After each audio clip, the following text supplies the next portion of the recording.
Hello everyone, welcome back to my channel. और आज का हमारा टॉपिक है जंतुओं में परिवहन। जंतुओं में अब तक हम लोगों ने बात किया था पौधों में कैसे परिवहन होता है गैसों का। अब जंतुओं में गैसों का परिवहन किस प्रकार होता है। तो उच्च श्रेणी के जो भी जंतु हैं उनमें परिवहन तंत्र होता है, एक विशेष प्रकार का परिवहन तंत्र होता है जो क्या करता है कि ऑक्सीजन, कार्बन डाइऑक्साइड, पोषक तत्व,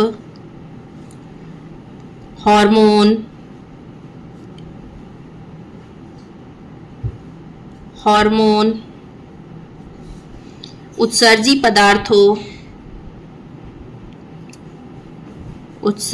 पदार्थों या अन्य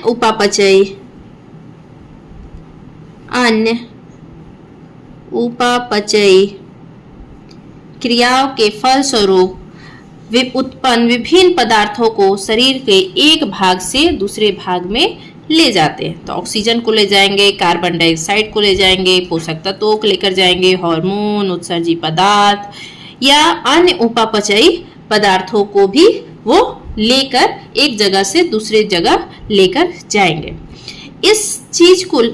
इन पदार्थों को ले जाने के लिए इस तंत्र में, परिवहन तंत्र में 3 प्रमुख अवयव हैं। पहला है हमारा रक्त, जो या तो उसे रुधिर। दूसरा है हमारा हृदय। तीसरा है हमारा रुधिर या रक्त वाहिनियां।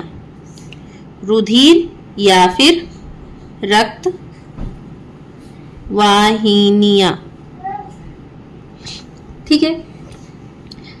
ये तीनों मिलकर रक्त परिवहन तंत्र का निर्माण करते हैं। ये तीनों मिलकर क्या करते हैं? रक्त परिवहन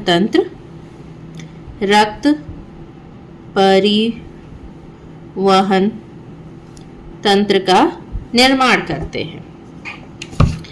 इसके अतिरिक्त जो होता है हमारा परिवहन के लिए एक लसिका तंत्र नामक एक और तंत्र भी उच्च श्रेणी के जंतुओं में पाया जाता है। क्या? लसिका तंत्र। एक और पाया जाता है क्या? लसिका तंत्र।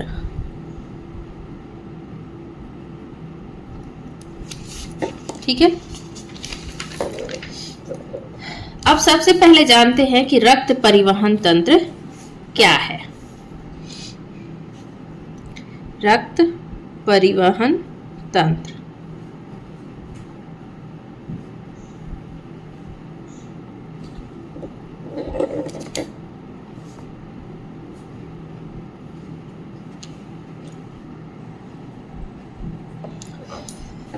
रक्त परिवहन तंत्र में जो रक्त होता है हमारा लाल रंग का होता है। रक्त जो होता है हमारा लाल रंग का होता है। ये एक क्षारीय होता है, जिसका पीएच जो होता है मान वो 7.4 होता है, तरल पदार्थ जो हृदय तथा रक्त वाहिनियों में प्रवाहित होता है। जो क्या होता है कि ये कहाँ प्रवेश करता है? रक्त हृदय तथा रक्त वाहिनियों में प्रवेश करते हैं या अपने प्रवाह के दौरान शरीर के सभी ऊतकों का संयोजन करते हैं। जब रक्त प्रवाह करता है तब उस दौरान जो शरीर के सभी ऊतक हैं उनका संयोजन ये करते हैं, इसलिए इनको कहा जाता है तरल संयोजी ऊतक। इनको क्या कहा जाता है? तरल संयोजी ऊतक।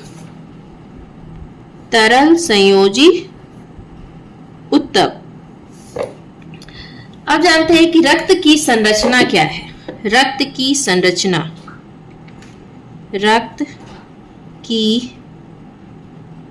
संरचना।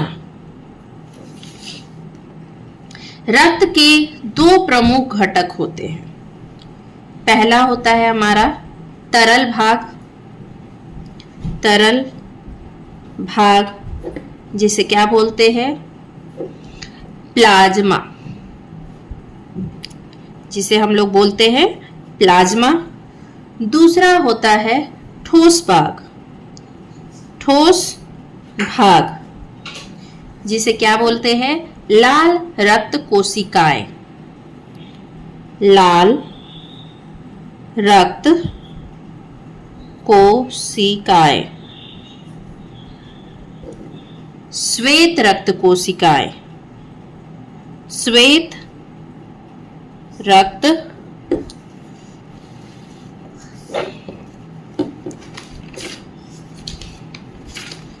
श्वेत रक्त कोशिकाएं, कोशिकाएं। फिर आता है तीसरा इसी में, तथा रक्त पट्टिकाणु, रक्त पट्टिकाणु।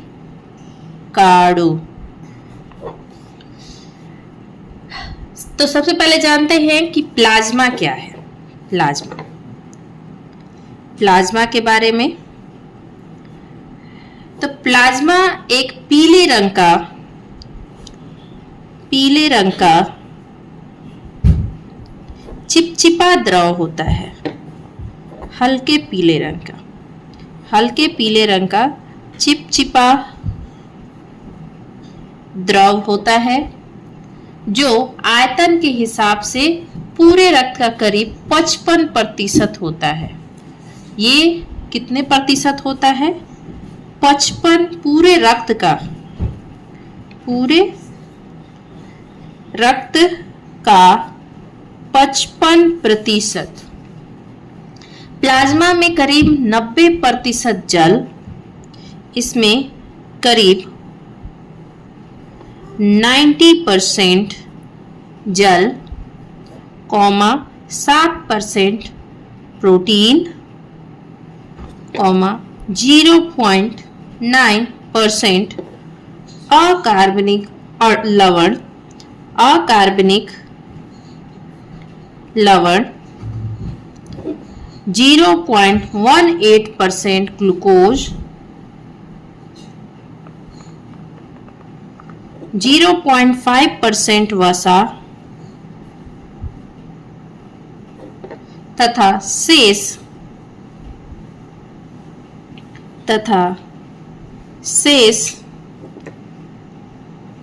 अन्य कार्बनिक पदार्थ होते हैं।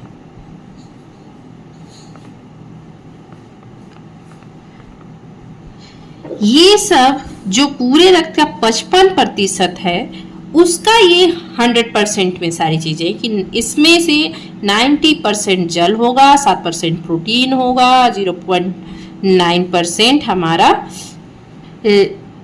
अकार्बनिक लवण होगा, 0.18% ग्लूकोज, 0.5% वसा तथा शेष अन्य जो भी कार्बनिक पदार्थ है वो सारी चीजें होंगी। प्लाज्मा में जो उपस्थित प्रोटीन है वो क्या कहलाएगा, प्लाज्मा प्रोटीन।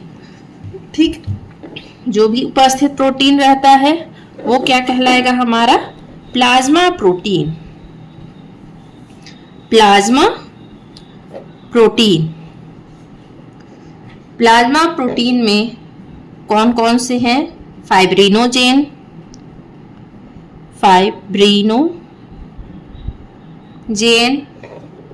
प्रोथ्रोम्बिन,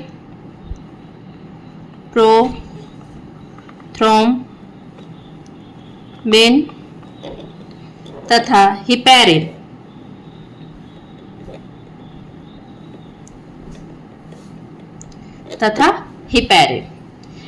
ये क्या करते हैं, ये रक्त को थक्का बनाने में सहायता करते हैं। जो प्लाज्मा प्रोटीन है वो रक्त को थक्का बनाने में मदद करते हैं। रक्त जमने की क्रिया में फाइब्रिनोजेन प्लाज्मा से क्या होता है, अलग हो जाता है। जब रक्त जमता है, रक्त जमने की क्रिया में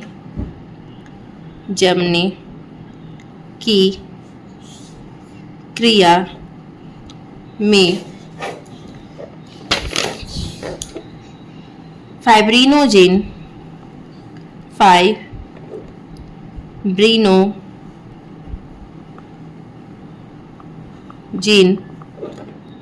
प्लाज्मा से अलग हो जाता है।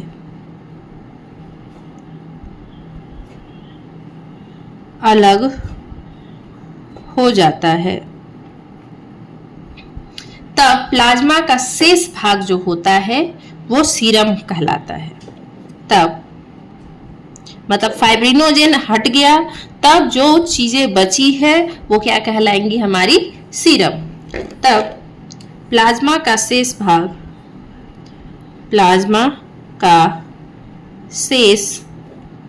भाग सीरम कहलाता है।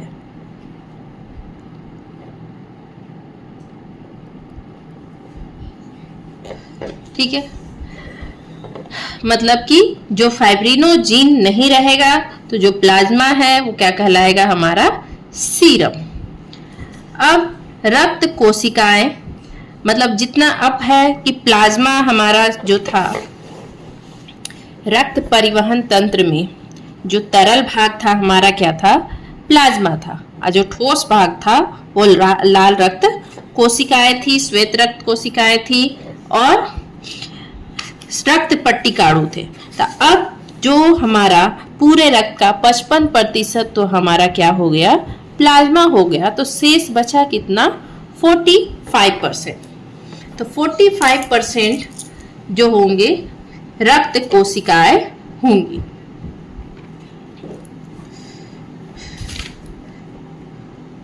रक्त कोशिकाएं,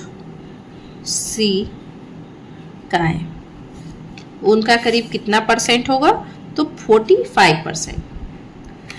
लाल रक्त जो कोशिका है, मतलब कि RBC, वो एक विशेष प्रकार का प्रोटीन वर्णक, उनमें एक विशेष प्रकार का प्रोटीन वर्णक हीमोग्लोबिन पाया जाता है। प्रोटीन वर्णक हीमोग्लोबिन पाया जाता है। हीमोग्लोबिन के कारण ही रक्त का रंग क्या होता है, लाल होता है। रक्त का रंग लाल होता है। ठीक है, हीमोग्लोबिन के एक अणु की क्षमता ऑक्सीजन के 4 अणुओं के संयोजन से होती है। इसी विलक्षण गुण के कारण इसे क्या कहा जाता है, हीमोग्लोबिन को ऑक्सीजन का वाहक। मतलब जो हीमोग्लोबिन है वो ऑक्सीजन का वाहक। लाल रक्त कोशिकाएं शरीर में श्वसन गैसों का परिवहन करती है। जो हमारा लाल रक्त कोशिकाएं हैं वो शरीर में श्वसन गैसों का परिवहन करती हैं। ठीक है,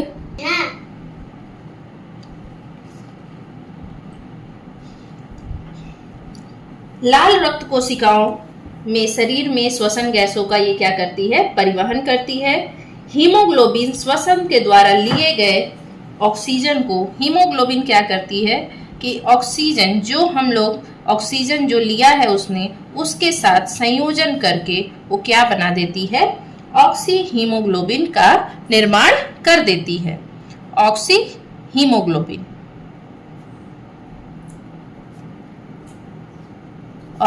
हीमोग्लोबिन का निर्माण कर देती है तथा इसी रूप में रक्त परिवहन के द्वारा यह शरीर की सारे भागों में चली जाती है। ये क्या है, रक्त परिवहन के द्वारा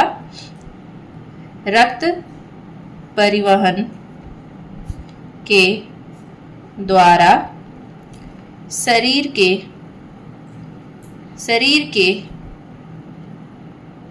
विभिन्न भागों में पहुंचती है।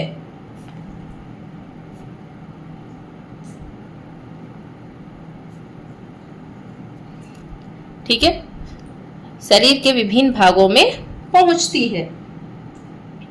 शरीर की कोशिकाओं में ऑक्सी हीमोग्लोबिन का वियोजन ऑक्सीजन और हीमोग्लोबिन में हो जाता है। फिर क्या होता है कि जब ये शरीर की कोशिकाओं में पहुंचता है तब वहां पर ये इनका वियोजन हो जाता है और वो ऑक्सीजन और हीमोग्लोबिन में फिर से बढ़ जाते हैं। तो यहाँ पर क्या होगा, शरीर के अंदर इनका वियोजन हो जाएगा। शरीर की कोशिकाओं में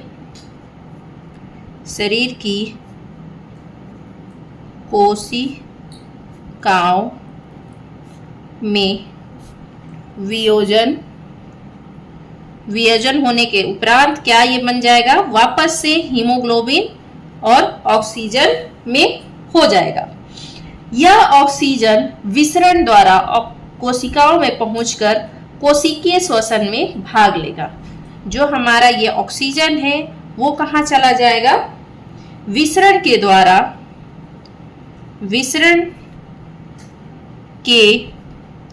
द्वारा कोशिकाओं में पहुंचकर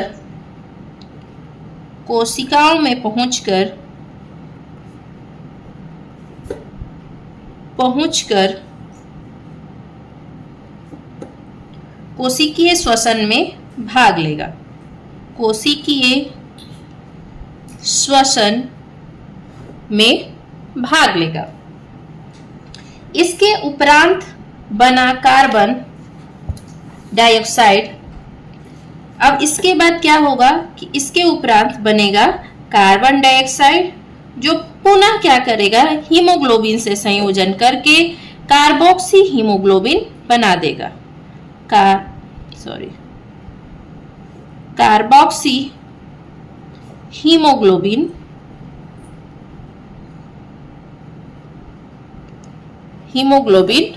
बनाएगा और फिर वो रक्त संचरण के द्वारा फेफड़ों में पहुंचेगा। रक्त संचरण के द्वारा फेफड़ों में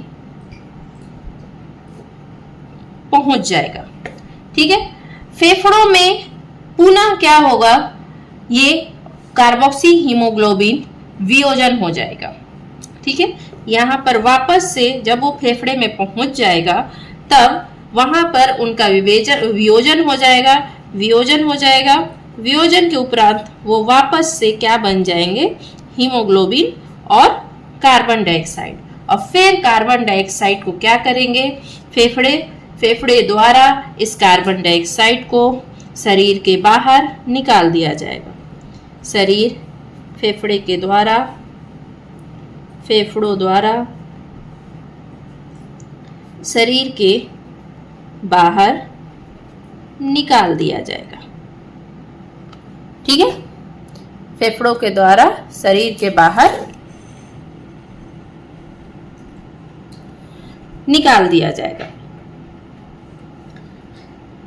इस तरह मनुष्य तथा मैमेलिया वर्ग के अन्य जंतुओं के लाल रक्त कोशिका में न्यूक्लियस नहीं होता है। अब आते हैं, ये था हमारा लाल रक्त कोशिकाएं।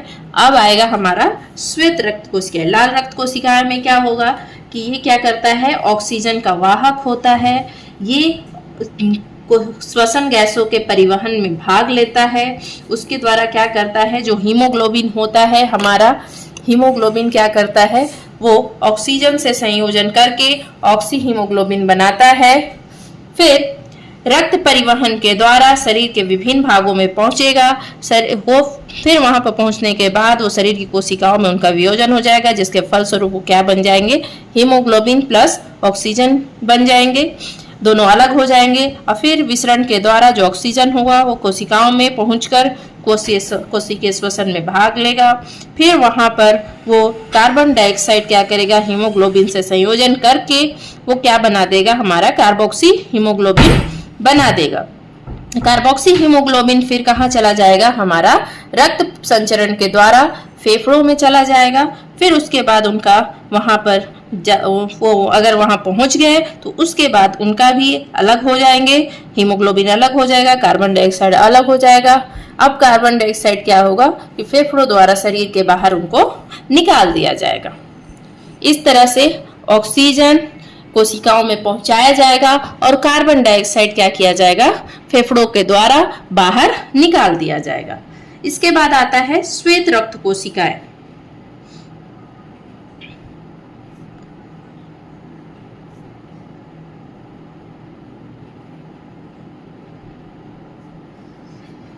ये अनियमित आकार की न्यूक्लियस युक्त कोशिकाएं हैं, मतलब कि इनमें न्यूक्लियस प्रेजेंट होता है।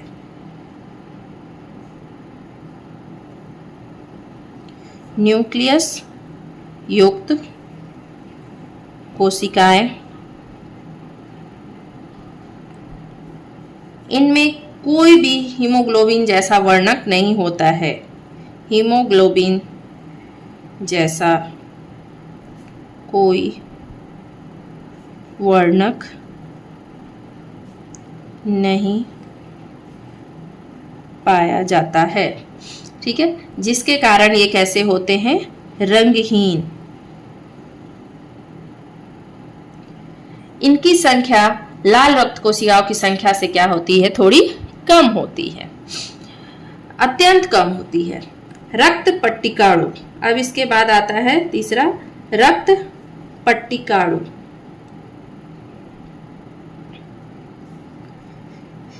ये बिंबाणु या फिर थ्रोम्बोसाइट्स कहलाते हैं। बिंबाणु भी कह सकते हैं या फिर थ्रोम्बोसाइट्स या थ्रोम्बोसाइट्स।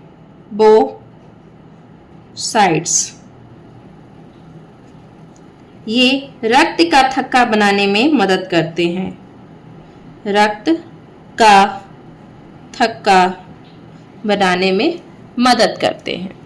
तो ये था हमारा रक्त परिवहन तंत्र में।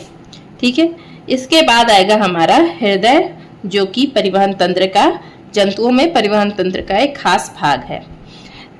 आज के लिए बस इतना ही।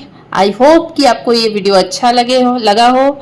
अगर आपको वीडियो अच्छा लगे तो मेक श्योर इस वीडियो को लाइक करें, चैनल को सब्सक्राइब करें। धन्यवाद।